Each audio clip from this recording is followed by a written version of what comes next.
Cross voting हो सकती है। एक तो पहली बात के लोकतांत्रिक व्यवस्था के अनुरूप हम काम कर रहे हैं, ये अधिकार है। और जहां तक आप पूछ रहे हैं कि अचानक निर्णय लिया, भारतीय जनता पार्टी आराम से आ जाओ। जो भी निर्णय करती है सोच समझ के करती है, और कई बार निर्णय अचानक होते हैं।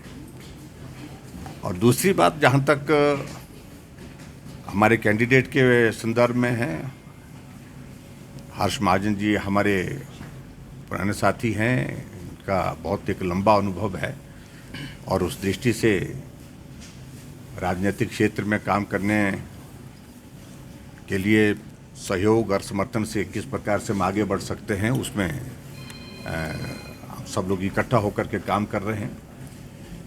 और जहां तक इस चुनाव के संदर्भ में आप पूछ रहे हैं, मैं सिर्फ इतना ही कहना चाह रहा हूं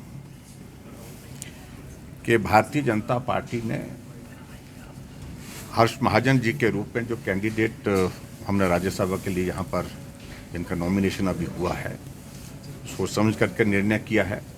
और पार्टी के नेतृत्व ने इस भरोसे के साथ कि इसमें हम आगे बढ़ेंगे और विजय हासिल करेंगे।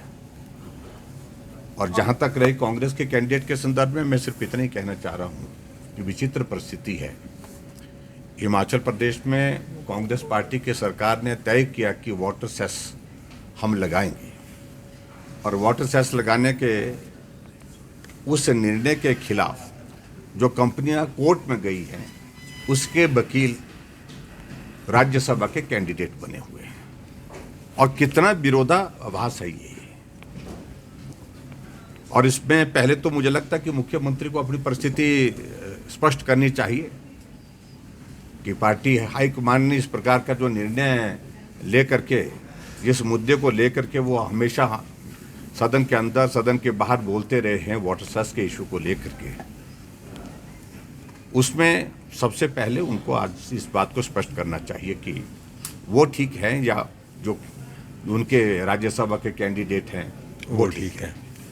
ये भी एक विषय है। जहाँ तक दूसरे राज्य के संदर्भ में, मैं समझता हूँ कि हिमाचल बहुत छोटा सा राज्य है, और इस छोटे से राज्य में हमारे पास राज्यसभा की सीटें ही बहुत कम होती हैं। 3 सीटें होती हैं, एक सीट क्रमशः आती रहती है।